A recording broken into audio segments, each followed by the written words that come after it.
Good morning students. இன்றைக்கி பார்க்க போகிறது 12th தமிழ் அரைப்பாடத்திட்ட தேர்வு 2 மதிப்பெண்கள் வினாக்கள் தான் ஃபஸ்ட்டு பார்க்குறோம்.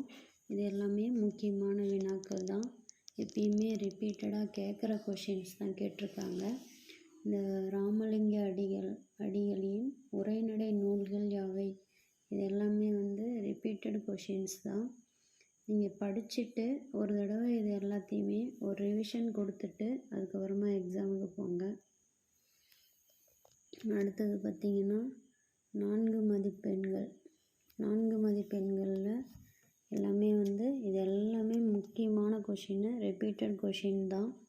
இதில் பார்த்திங்கன்னா வேளாண் மேலாண்மை குறித்து நீர் பரிந்துரைப்பனவற்றை எழுதுக அப்படின்னு கேட்டிருக்காங்க இல்லைங்களா.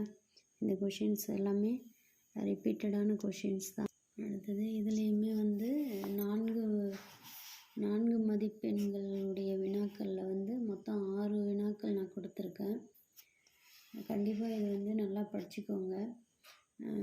இந்த சொற்பொருள் பின்வரும் நிலையணிலாம் பயங்கர இம்பார்ட்டண்ட்டு. அடுத்தது பார்த்திங்கன்னா 6 மதிப்பெண்கள்லேயும் இம்பார்ட்டண்ட் கொஷின்ஸ் எல்லாமே நான் நோட் பண்ணியிருக்கேன். நீங்கள் எல்லாத்தையும் படிப்பீங்க. அதே சமயம் இதை என்ன பண்ணணும்னா நீங்கள் ஒரு தடவை ரிவிஷன் பண்ணிக்கணும். ஒரு தடவை சொல்லி பார்த்துட்டோ இல்லை திரும்ப எழுதி பார்க்குறதோ. இப்போ இந்த மனப்பாட செய்யுள் கொடுத்துருக்கேன் பாருங்கள், 6வதாக மனப்பாட செய்யுள் கொடுத்துருக்கேன். இதெல்லாம் நீங்கள் ஒன்ஸு எழுதி பார்த்துட்டே தான் போகணும். அப்போ தான் உங்களுக்கு படிக்கும் பொழுது படித்த மாதிரி இருக்கும். ஆனால் அங்கே போனீங்கன்னா மறந்துடும். அதனால் ஒன்ஸு நீங்கள் எழுதி பார்த்துட்டு போகிறது பெட்டர். இனிமேல் அடுத்தடுத்த கொஷின் பேப்பர்ஸு நான் முக்கியமான கொஷின்ஸ் எல்லாமே எழுதி போடுறேன்.